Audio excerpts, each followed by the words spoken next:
On today's episode of Gathering the Kings. I think a lot of people, they feel like it's an either or. You can juggle, you can build a business on the side and get it to a point where it can replace your current income. You are listening to Gathering the Kings with Chaz Wolfe, featuring fellow 7, 8, and even 9-figure business owners who have real battle scars from business and life, but have prevailed as the king that they are designed to be. We welcome high-performing entrepreneurs to the stage in order to reveal the real of the real on what it takes to build a successful business today. We dissect the good and bad decisions they've made along the way that give a true and accurate picture of the journey of success and how you too can get there. Through this dialogue, you will learn the value of growing your network and surrounding yourself with power players and kings like today's guest. Grab your pen and notebook because we're about to dive in. What's up, everybody? I'm Chaz Wolfe, Gathering the Kings podcast. Today, I've got Corey Ballew on the stage today. My brother, how are you? I'm doing great. Fellow Missourian, but not in Missouri any longer. We were just talking off stage here. We seemed like we were in similar circles at the same time back many years ago, but didn't know each other. Anxious to explore the relationship now. Tell us what kind of business you got. So I've been a real estate broker for 7 years. So agent, realtor. And so I work with buyers, sellers, investors. And what I really found my niche in the past probably 3 or 4 years is working with real estate investors and trying to find as much value as I can for like financing structure. And I've done that a lot with first-time home buyers too, about like finding specialized financing programs and on the education aspect. And part of it is I've had a lot of really successful clients too that I've learned from. I've taught other things for them. And it kind of like what we're talking about, the Gathering Kings, is you get these mastermind sessions, and I do like weekly and monthly meetups for different in real estate and especially investors, and kind of get to talk with some more advanced strategies that some people are doing. Yeah. Yeah, I love the angle there. Obviously, yeah, you're right. It's exactly the DNA, getting people together, talking about what's working, what's not. There's obviously ideas and systems and accountability, all kinds of flow that comes out of that. I love the real estate space. I'm not an agent, but I'm on the investing side. And so we need each other. Guys like me need guys like you, need guys like me. Yeah, exactly. And so in the past 3 years, I've been investing personally as well. So I've got 9 investment properties currently. I've done that. 6 of those have been this year. And also what I've been doing in this most recent one, I've been partnering with some other investors. So I've had some people that they weren't able to, sometimes it's not an ability, but sometimes just opening up more creative financing. It's one thing I've been really kind of trying to master. So this recent property we purchased with a partner, essentially 100% financing between using a business line of credit and hard money. And then I also have an Amazon drop shipping business, a side photography business. So kind of used to juggling several different things, mainly in the same space, except the Amazon is completely managed by a separate company. Sure. Yeah. That's just an investment, like a mutual fund or something. But okay. And the photography obviously is associated to real estate, I assume. Right. Yeah. Yeah. So I use Matterport camera, and I've done that kind of as a side business for architects, Airbnb hosts, people that are doing flips and needing all the schematics for the property. And I'm just trying to think of some other cases. New construction recently, I've done several to kind of document their systems and models on their properties, and when they have it staged so they can use it as a showcase. So you've kind of juggled a few things, mainly in the real estate space. Yeah. Well, I love the idea of, obviously I'm in different industries and doing different things. So I love that. But I think a lot of people try to do multiple things and it gets overwhelming, or it gets, your effort gets, convoluted. Right.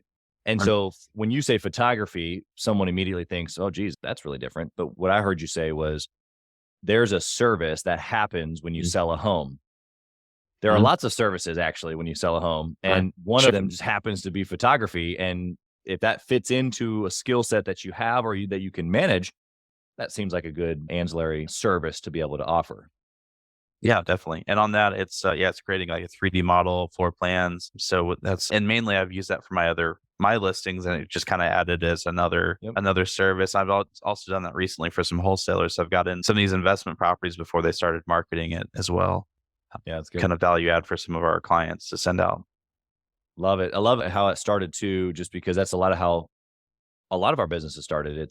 We started doing something for ourselves. Then out of that, we go, well, I'm pretty good at this, or the service is pretty good, or my team's pretty good at it, whatever the scenario is. And then so you just open it up to others that probably need it too. And then outflows another a revenue stream. I want to know Yeah. at this stage, Corey, you're obviously doing a lot. Like we're talking about, you're Mhm. successful financially. You got a lot ahead of you. You're obviously in real estate. You got lots of properties of your own. You got some, things happening, with JV. You got a lot of stuff going on. Right. Why have you been doing it? Why do you keep doing it? Because the income, Mhm. it's probably not about money anymore because you probably have enough, would be my guess. I don't think you ever have enough. Okay. Tell me Well, more. yeah. So, I mean, part of that though is I think as you if you consistently invest, if you keep yourself lean, where you are always, looking for other investment opportunities, business opportunities, then you still have that growth mindset, but you're not just trying to go spend as much money as you can personally.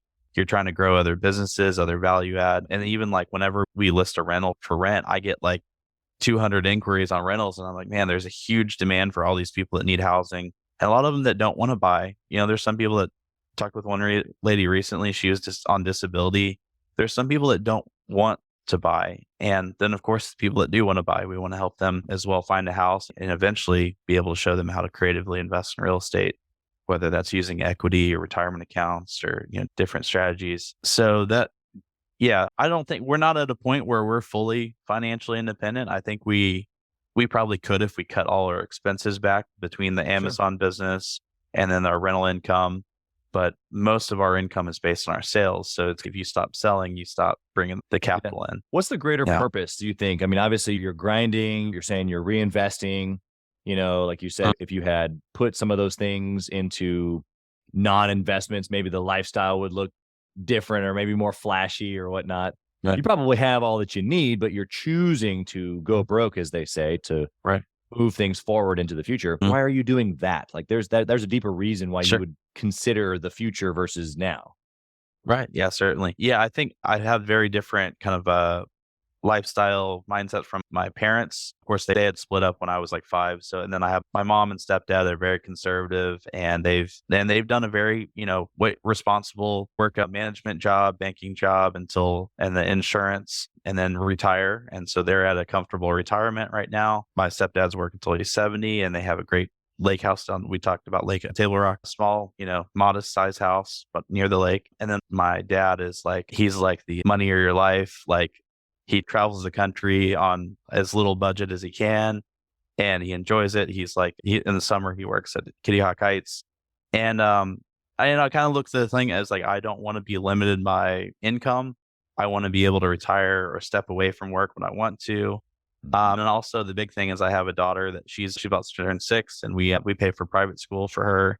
And some of that's having opportunity for a daughter, and then also just wanting to do bigger things in the future. So like building, I'm kind of passionate about sustainable housing and vehicles and things like that, where I would like to be able to have the capital to do larger developments. And it's much easier to buy single family, small multifamily investments than it is to go build like a $10 million development or something like that, So that's where I would like to go. And so some of that what I've been doing is real estate broker, investment, doing some partnerships, eventually to do syndication, commercial syndications is where I intend to go, kind of managing like a hedge fund. That's where I intend to go. And then doing some of those larger developments. So that's where I intend to go. I've also been starting to broker some hard money loans too, because I've been using them for myself. But that's kind of where I intend to go, is to do bigger things, have bigger opportunities for my family and my daughter. And some of that's delayed gratification on the investments.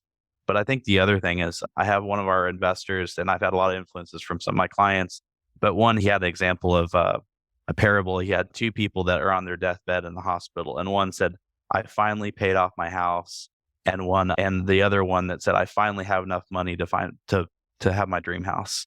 And so that was like a very different mindset about debt too, versus, cash and income, is that it's good to get as many asset debts as you can that they will pay for themselves over time and funnel as much down payment and capital you need into them.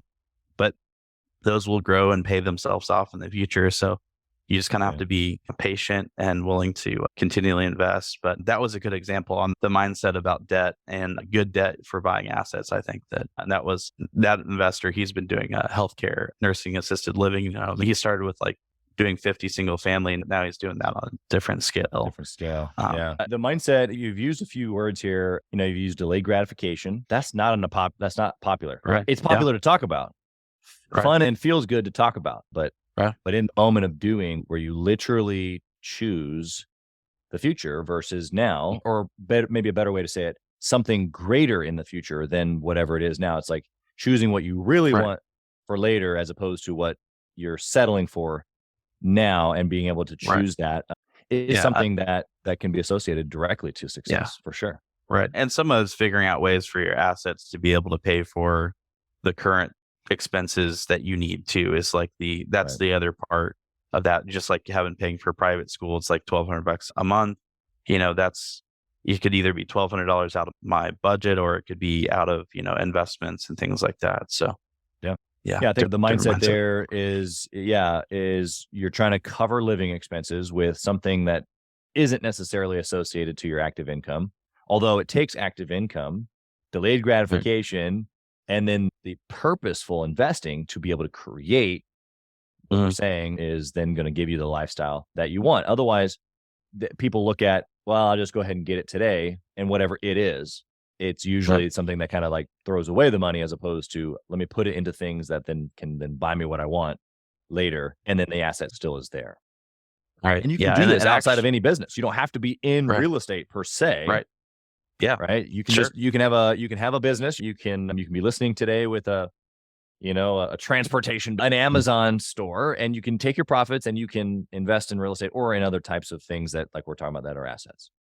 Yeah. And actually on the Amazon business, that's another good point too, on the, not even just from the profit from that, but from the credit card points, because you build a ton of credit card points and the cash flow on that. So like in the past few months, we probably had like $4,000 or $5,000 of credit card points. But a lot of contractors do that too if they're buying a lot of supplies. But it's another financial game you can do, is playing the credit card points to buy some of the stuff that you want. Yeah, definitely. And in regards to books too, I actually haven't read it until recently, until the past month. I've been doing all this other stuff already, but Rich Dad Poor Dad, about kind of the same thing on the balance sheet, is like you trying to get your assets to pay for your wants and your liabilities, rather than just paying your liabilities and wants directly from your active income. So. Yep, exactly. Yeah, it's a whole other way of thinking. Obviously, we've talked about, Rich Dad Poor Dad several times on this show. Take me back to when you first got started. Obviously, you and I talked about, you went to school at Mizzou, and eventually you guys have moved out of the Missouri area. But tell me, like, why did you want to go into business? Why did you want to go into real estate? Tell me that transition from regular Corey to business owner Corey. Right. Sure. Definitely. So in college, one thing that I wanted to do was buy a property and have a house hack and have roommates. And we kind of still did that, but I had a rental property from my uncle's rental property, and then had a couple of roommates. So I kind of did like the sublet, roommate situation. And I already had an interest in owning real estate and owning rental property. I already had that mindset then. And then after college, we didn't like start a business right away. What I actually did is when we relocated to Chattanooga, we didn't have a job. We were working at Mizzou at the bookstore. We left that job. We relocated without any job. So my wife and I found jobs at Marriott, and she worked in front desk and eventually reservations manager. And I worked in banquets, and I studied mechanical engineering, a lot of math, psychology, sociology. I have, very good background education, like kind of same thing in high school, grade point average and things like that. Did all the honors classes. So I was working this job that I really didn't like doing, and it was okay. It was okay for a summer job when I was in college, like to, customer service or banquets. But that started me looking. I was already looking for work the entire time. Right. But instead of finding another corporate job, I did apply for some other jobs. Some of them were, one more experience and things like that. But I started building websites. I started doing marketing, like freelance work, and that eventually got me into real estate. So I started doing marketing for another real estate agent in Chattanooga. And then I got my license after that. But that was I have about 3 years of working about a 30, 40-hour job. A lot of times they were like 16-hour shifts, a lot of labor. And like, I will never, ever go back to an hourly job or a salary job. I'll do anything to afford that. But that was kind of the thing, I think, that really scaled my motivation to like look for as many opportunities as I could all the time, and be aware that during that time, while I was at Marriott, I did some intellectual property brokering with some other business partners. It ended up not being successful. It's one of those things you kind of like learn on the go. But here in Tennessee, in Oak Ridge National Laboratories, you can buy intellectual property, so patents from the government, go commercialize it. So we did for industrial cutting tool. It took a really long time dealing with the government. So I was like, I'm going to go into real estate. Good luck, you guys. They eventually made some money on it. Then I also did some marketing for commercial composting equipment for like schools, universities, prisons, things like that, which was really hard, selling something that was expensive and not as like, desirable things, or not what everyone's trying to do anyway. Right. Usually not a those have like necessity. low or a very long sales cycle on those. So anyway, I got started kind of networking, doing other, entrepreneurial things in that time. But real estate is everybody wants real estate. Everybody wants a home. And many people, in concept, at least when we talked about like winning lottery or things like that, they're like, I would buy some real estate. So it's like, well, why don't you buy more real estate with debt? Why hope you're going to buy it? Why don't you make a plan for it? Yeah. What I'm hearing you say, Corey, your story is full of you being open-minded, right? Open-minded to move across the country, being open-minded to take a job, even though it was well below your quote unquote qualifications, being open-minded to try out a website thing, being open-minded to network with other people, being open-minded to buy some that. It might sound a little crazy, actually. When you zoom out a little bit. Yeah. Oh yeah, definitely. But the pinging and open-mindedness eventually landed you to like, this is home. Yeah, definitely. And sometimes you just have to make some big proposals, and sometimes they don't happen. One that I had here when I was still working at Marriott, right before I got a license, and I was starting, before I started working with the agent, I did a commercial real estate proposal for like a historic abandoned building here that needed about a $10 million remodel. I talked with quite a few investors and contractors, architects. And of course I was like, essentially broke kid out of college, but I was like, why isn't anybody doing this? I was like, I'll connect the dots. We'll try to do it. And that property still hasn't had anything done with it, but it made a lot of good connections, and it was willingness to try something. I think that's the other thing. A lot of people are scared to fail, so they don't try. But you have to be willing to, it's a first attempt in learning is what people say fail stands for. So that was kind of one of my first attempts at real estate investing on a really large scale. And then it kind of like reality hit, I'm like, well, this isn't going to happen. I'm going to have to slowly build a portfolio, build the kind of, cash flow and resources to be able to do those kinds of projects. But that was like a 5-story building. It was one of the Parkway Tower is the Tennessee Electric Power Company headquarters. And it was the first dam on the Tennessee River in like 1917. And they had a Halesbar Dam, and then this was the electric power company for that. So there's 2 separate buildings. But anyway, it had a lot of history to it, and it was right downtown as you come into Chattanooga. If you've ever been on I-24 coming through, it's like a big abandoned building. It kind of sticks out like a sore thumb. So interesting. That was one of my first attempts of like, even though I don't have, capital, why not get all the people together to see if we can do like a $5 or $10 million project? And eventually I'll do that with a little bit more, portfolio and experience and stuff, but it doesn't like hurt a great to try. spot for a big old storage. There's several buildings here in Kansas City going like that. Old dilapidated hotels getting restored, and then the whole thing is storage. Yeah. My success out of that though, I did get on the news because I made a 3D rendering, as I had a lot of AutoCAD experience stuff, and I made a 3D rendering and put it out there online and on what it would look like at least on the exterior remodeled. Yeah. So anyway, I got on the news. So notoriety, man. Gotta get your name out there. Right. Yeah, exactly. I love it. And then so your story is full of left and right jabs, which I think that every entrepreneur can relate to. And so here's where I want to kind of put the stake in the ground. Okay, so up until this point, you've been, left, right, kind of figuring things out. Even when you got into real estate, the story that you just gave to us of, I don't really know what I'm doing. I don't really have any money, but I'm going to try to put the pieces together. This is definitely this figure it out mentality. I love it. But once you started to make some moves, right, before the 7-figure mark, but in the process of making some moves is where I want to live for a minute. Sure. Yeah. That's where the listener is. They're trying to make moves. They're trying to make good decisions.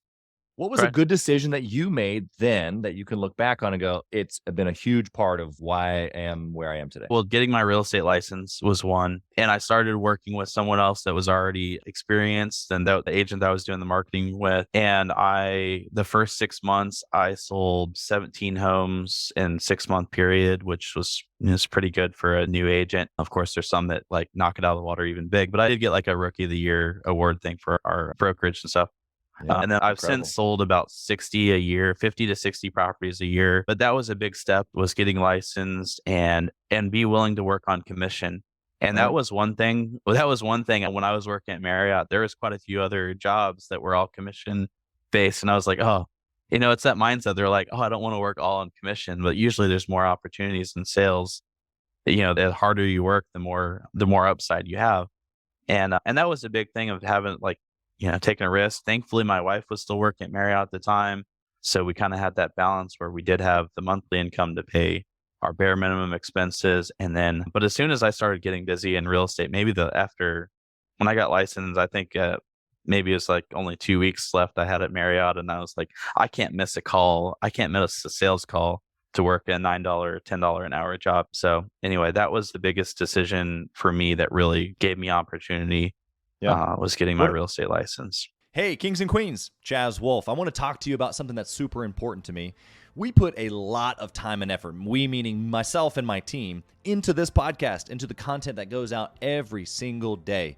And if you have been getting any sort of value or insight from this, we want it to be able to reach other business owners too. So we would love if you would like, comment, share, leave a review, post, share again, all of the things on social media, on all the different platforms, or even on the podcast mediums of Apple and Spotify. We would love to be able to get our content into more hands, more entrepreneurs, so they can grow their business as quick as possible. Together, we are building a community of like-minded entrepreneurs who are committed to growing their businesses to new heights. So let's do this. Let's help each other.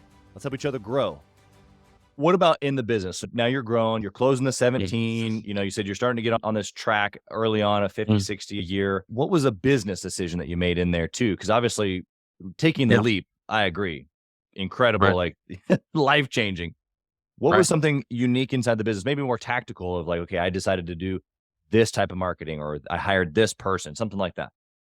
Right. So the way I scaled my business was paying for a lot of online marketing. And I started that. I ran a few side jobs to start like $300 a month of online marketing. I did do several Zillow and Facebook and some homes.com and several different newspaper ads, but I scaled a lot of the online marketing and I did that slowly. I did like 300 to 600. In 2018, I got up to spending about $10,000 a month on marketing. About 8,000 was online buyer leads. And that was a big thing that accelerated my growth. In 2019, I was able to cut out all that marketing costs for buyer leads and just focus on our advertising for our listings. So when we're paying for photos and paid ads for boosting open houses and things like that, because we've built such a referral base, we built a database, and that's with any business is whether you're going to do that organically or paid or a combination, you have to build a database of people that know, like, and trust you, and it gets repeat business. But that is usually the way to scale and ramp up business is you have to be really proactive on networking, on getting enough monthly or daily leads that you can have conversations with. And I think the big thing is people have to understand the math about it. It's like, for me on our business, the online leads, it was about like 1 or 2%, usually about 2% of the most. So like if we had 100 contacts, there's people that they might have another agent. It might not be the right time for them. They might not be able to get financing, a whole different slew of other reasons. But the ones that actually choose to do business with you, qualified, and don't have someone else they're going to work with. So you have to make 100 contacts to have 2 closings. So then you have to know if you want to close 50 properties a year, of how many you have to have thousands of contacts to do that usually. Unless you're building, it does make a difference if you have a lot of direct referrals or people that and you have that already good database. But I was working in an area that I didn't grow up in. When I started real estate, I'd only been here 3 years. So I didn't have call everybody I graduated with and things like that. which that's Yeah. how some people do if they have like their church and school and their, their other like sports events and stuff that they're into or whatever their network is. Right. They reach out to the network and get enough referral and repeat business, and then they do extra marketing on top of it. Right. So I had to do it, in the way where I was building a lot of marketing myself. Yeah, the principle still positioning remains the myself. same, right? Like you had to Yeah. build the pipeline. You didn't Yeah, have the built organic pipeline necessarily, but Right. over the course of time, you've taken paid traffic, let's call it, and you've turned that into organic traffic because you Correct. built relationships. You weren't, pushy salesman. You, of course, close the Right. ones that can close, but you continued a Right. relationship afterwards with these people. You built relationships with investors. Mhm. You've done the meetups. Like you've done Right. all those things over the course of time since being there. It's just early on, you didn't have it. So paid advertising was the ticket.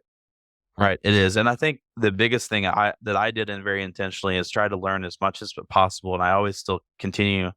And there's a lot of other seasoned agents and other investors in our area that asked me for resources or advice or different things like that because I was very committed to like meet one-on-one with different lenders and learn about every loan product they have rather than just send somebody and see what they come back with. Same thing with home warranty companies or meeting with home inspectors and learning about as much of the process as I can. And I really think that's what you have to do with any business is you have to know your business inside and out.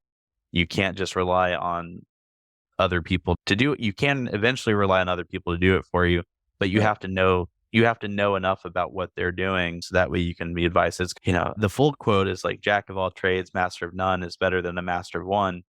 You have to know enough about all those different aspects of whatever the business it is so that way you can be comfortable talking with that professional, and understanding from their side of it. Yeah, because otherwise it's you get taken advantage of. And that happens in Right. business too. You don't have to be the expert. To your point, there are people that you're going to hire or JVs or partners that you're going to bring in that are much better than you and I in my endeavors. But the reality of it is that there's a competency. I don't have to know every last detail, but if I'm completely aloof, hoping that someone else just does this for me, it's a little bit of a gap. I think that there's a lot of business owners that they just think, oh, I'll hire this marketing company and they'll do it for me. Or I'll hire this whatever and they'll do whatever for me. And yes, there are plenty of done for you services that work and they're the expert, but you've got to have a level of understanding because it's your business. You still got to manage that process, someone on your team managing that process. Otherwise, they're just doing whatever they do without any notion from you. Yeah, exactly. Okay, let's flip the coin here. Corey, tell me about a bad choice that you made, especially in those earlier years. I want to know the juicy details.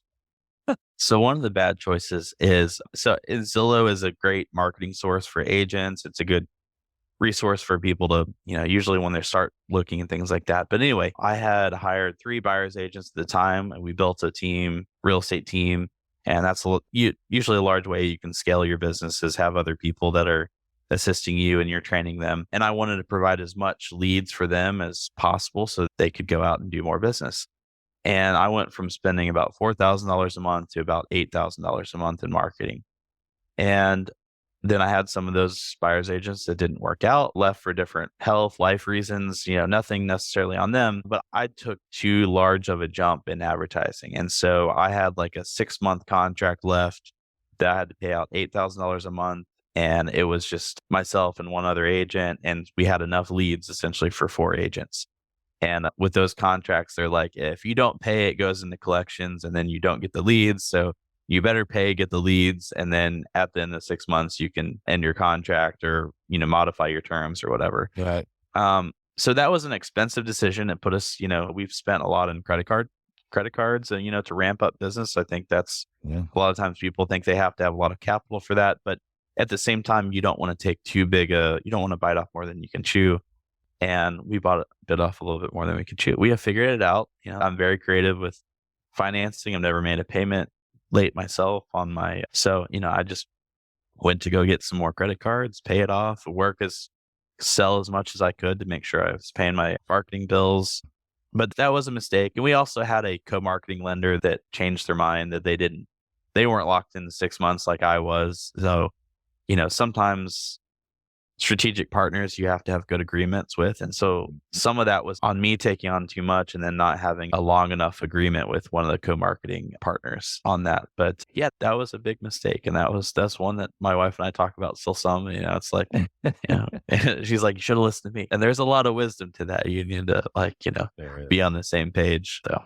For sure. Yeah. I've told the story a couple of times, but there was early on, there was a franchise that I wanted to build that my wife was like, don't do it.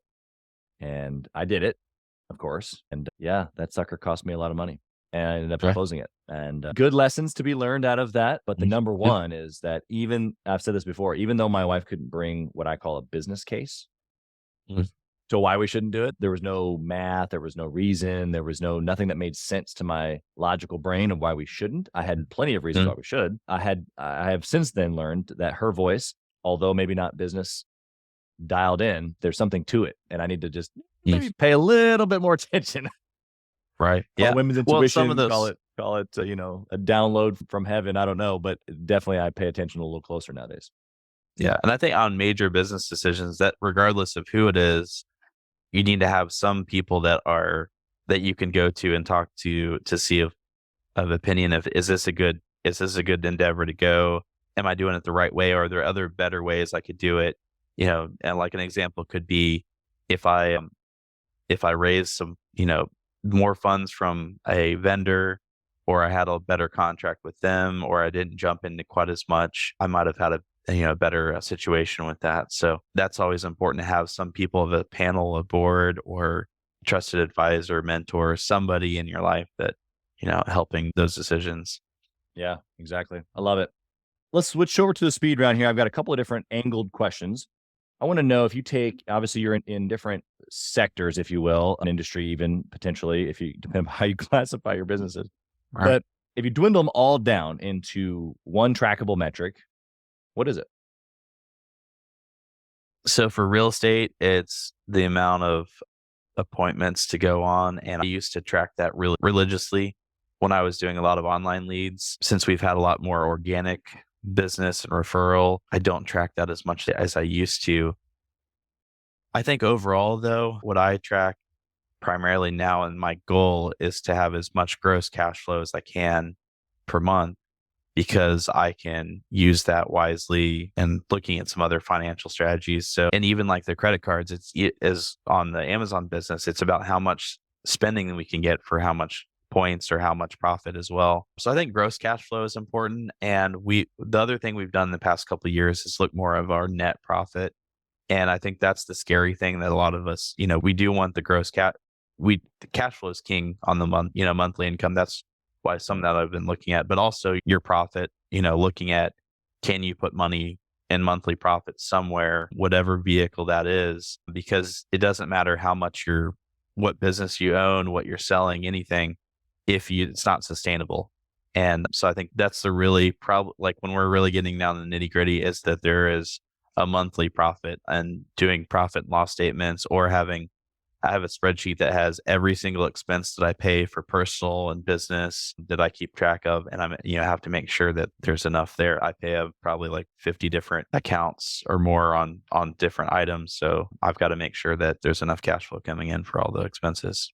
100%. Love it. What book would you recommend that a six-figure business owner read? I think a basic one that I started out actually reading in high school was How to Win Friends and Influence People by Dale Carnegie. That's a very great fundamental. Love that book. If interested in investing in real estate, The Millionaire Real Estate Investor is another kind of basic one to open up your mindset about, and that's to make $1 million a year. So like after everything. And then recently I've been reading, I know it's getting into a few other book recommendations. I've also been reading a couple of Garrett Gunderson's books too. Okay. So I don't know if you've read his, but the Killing Sacred Cows, and then What Would the Rockefellers Do? So those are some other good books to dig into. But I think it is fundamental of being a good person and a good business person, how to win friends and influence people, how to have good relationships, being, genuinely interested in other people. I think that's the basic, that's a fundamental. But at the same time, if that's all you read, then you're not going to be well off, because you got to keep on further education.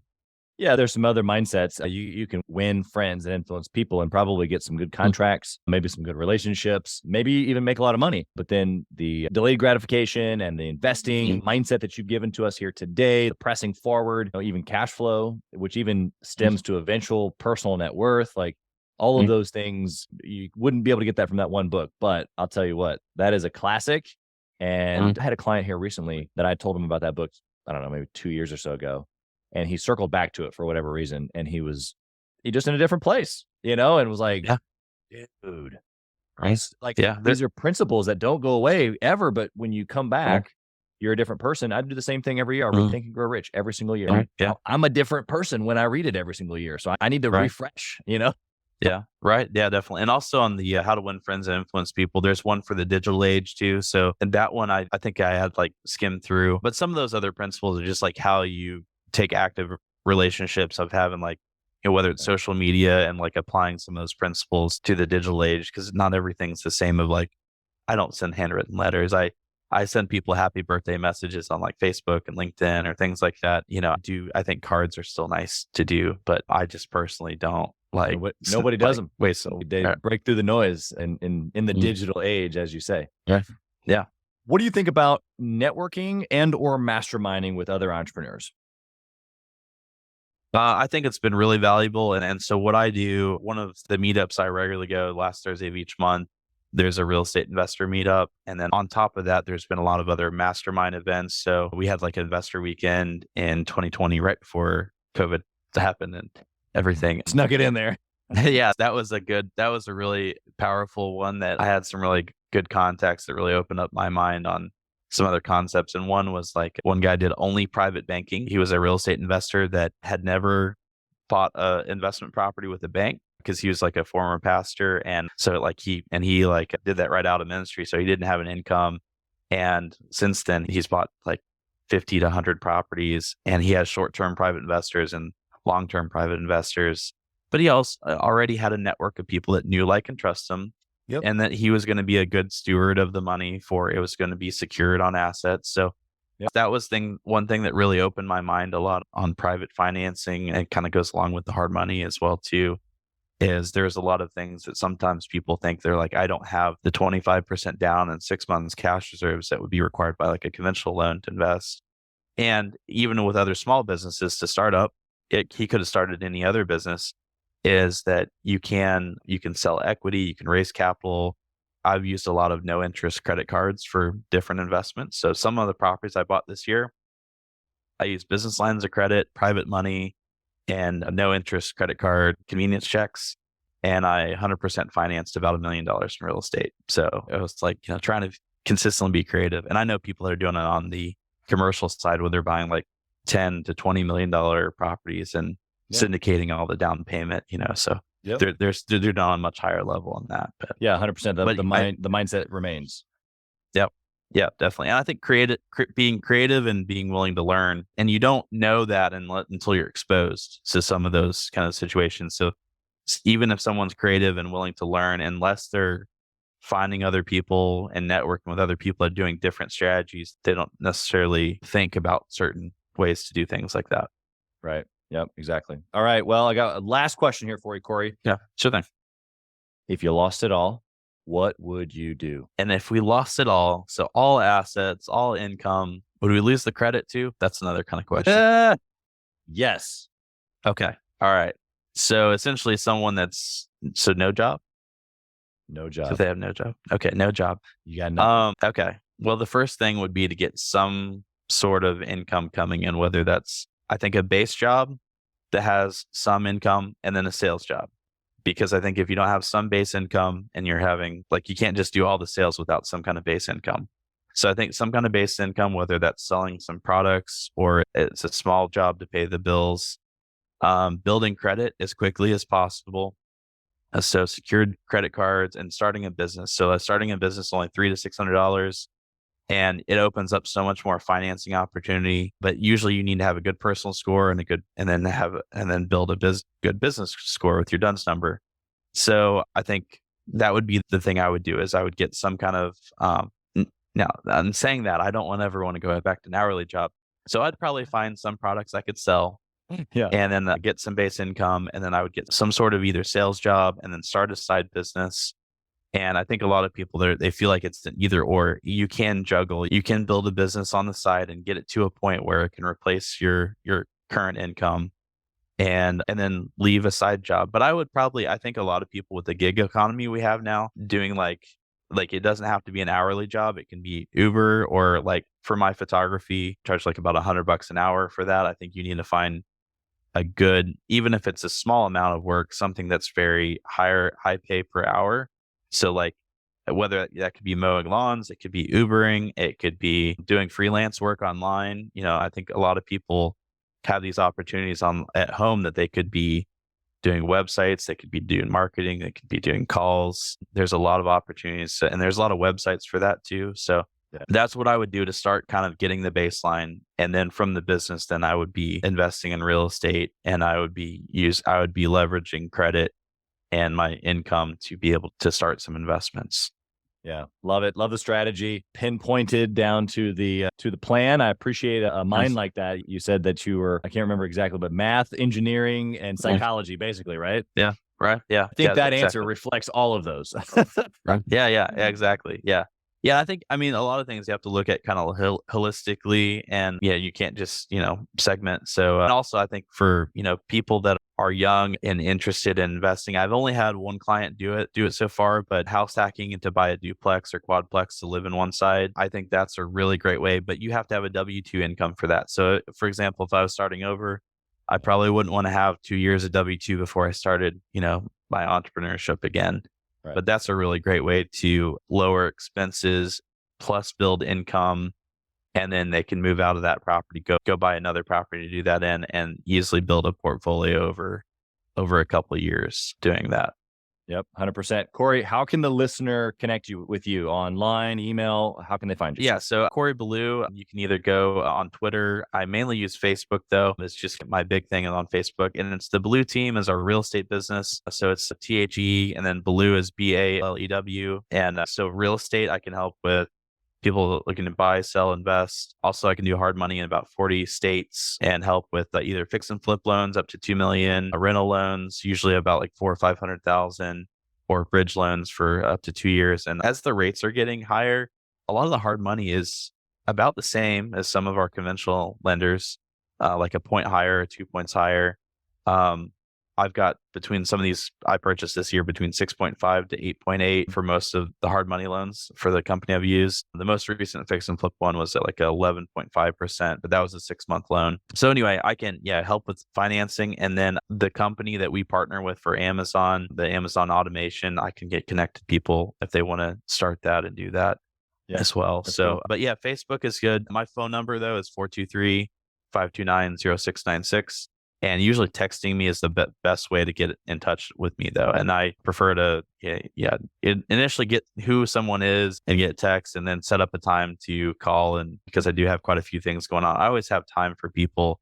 It's just best if I make sure that there's a window of time that's a good time to really talk. You're for like more an hour. Than generous to even offer that. So thank you for that. I hope the right listeners take you up on that. Whether it's creative financing, learning about real estate, even just getting to know a guy like you, because man, you're a hustler. You're a well thought out hustler. And that's actually what I appreciate most about our conversation is that even though from maybe a high level, there was a lot of like maybe this, that, and this and that. Sure. I think that overall you were on a very strategic path. It's gotten you where you are and where you intend to be, as you say. So thank you for being here. Nothing but blessing and success over your family and your business. Thanks for being here. Definitely. Yeah. Thanks for having me on. Thank you for listening to Gathering the Kings today. I hope that you were able to pull out a few nuggets to go apply into your business right away. More importantly, though, I hope that you're realizing that it takes more to be successful than just being by yourself, doing it all on your own, carrying the weight all by yourself. What I have realized, not only in my own journey from multiple businesses and multiple different industries, and now interviewing over 200 or 300 other very successful 7, 8, and 9-figure business owners, is that it's tough to do it alone. And so Gathering the Kings exists to bring together successful entrepreneurs. In fact, we are putting together 1,000 kings, specifically who are grateful but not done. We're intentionally assembling kings who fight tooth and nail for their business, family, and communities. And here's what we believe. that in the pursuit of excellence in those areas, that it ignites within us the responsibility to govern power and forge a lasting legacy. So if that relates and resonates with you, and you know that you need people around you, sharp, qualified, other very successful business owners, I want you to go to gatheringthekings.com. I want you to take a look at what we're doing and see if it makes sense for you to be part of our pursuit to 1,000 kings. Talk soon.